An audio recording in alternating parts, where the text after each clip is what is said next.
Assalamualaikum warahmatullahi wabarakatuh.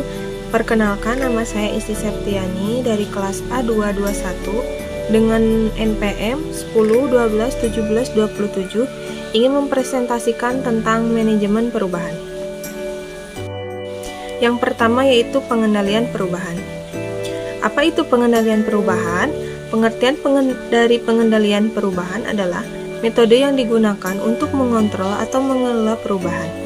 Hal ini diformalkan dalam kebijakan dan prosedur manajemen perubahan untuk memastikan bahwa metodologi yang sama digunakan untuk setiap perubahan yang bertujuan untuk mengubah garis batas lingkup dalam suatu organisasi ataupun perusahaan.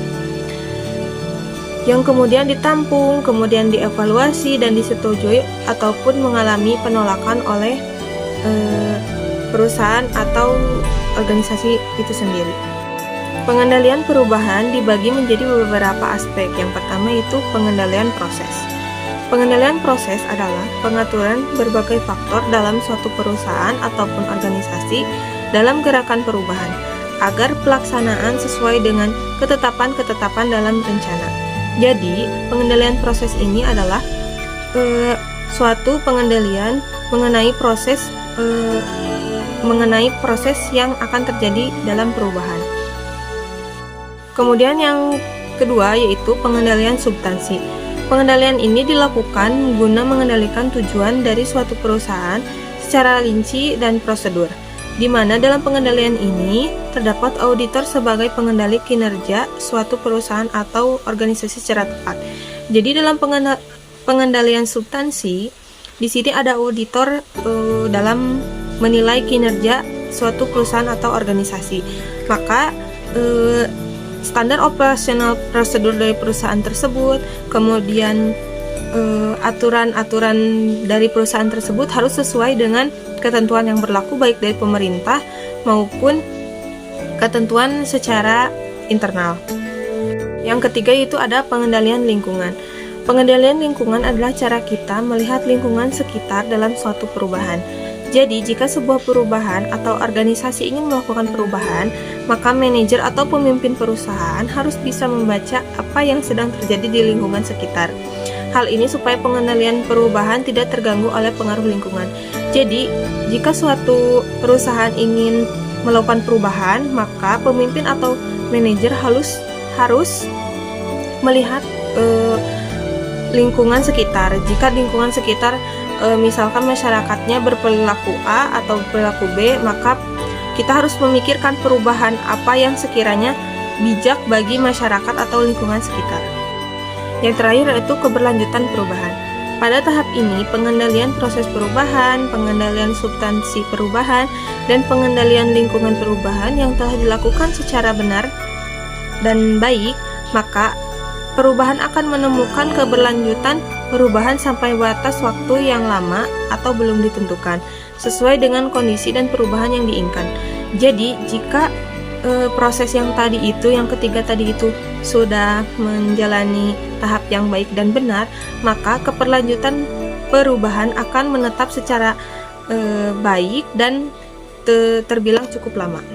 Yang kedua adalah model-model pengelolaan perubahan. Yang pertama yaitu model freeze.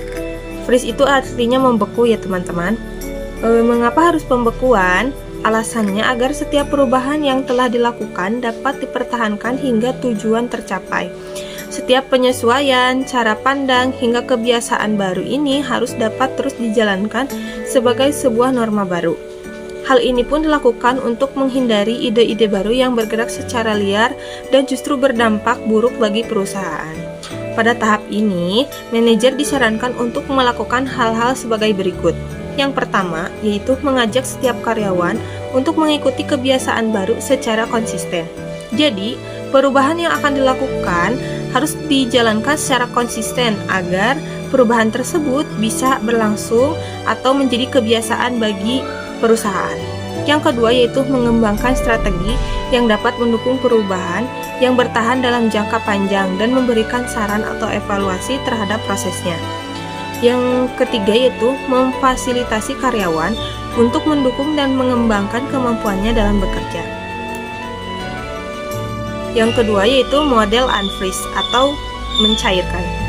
Langkah selanjutnya yang perlu dilakukan adalah memecah kebekuan dengan memiliki kesadaran penuh atas perubahan yang sedang terjadi.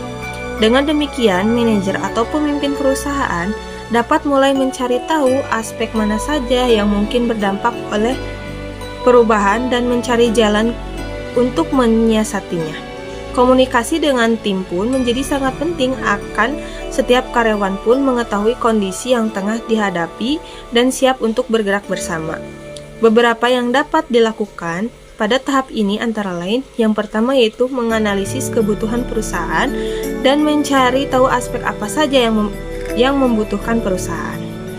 Yang kedua yaitu mendapatkan dukungan dari berbagai stakeholder. Yang ketiga, mengkomunikasikan pentingnya perubahan yang akan dilakukan. Yang ketiga yaitu model force field. Seorang ilmuwan bernama Lewin pada tahun 1951 mengembangkan konsep ini untuk membantu menganalisis dan memahami kekuatan terhadap suatu inisiatif perubahan. Force field analysis adalah sebuah teknik untuk melihat gambaran utama yang melibatkan semua kekuatan yang mendorong perubahan atau driving force dan kekuatan yang merintangi perubahan atau resisting force. Sekian presentasi dari saya, mohon maaf apabila banyak kekurangan dan kehilafan. Terima kasih. Jika ingin bertanya, Anda dapat menuliskan di kolom komentar. Terima kasih. Assalamualaikum warahmatullahi wabarakatuh.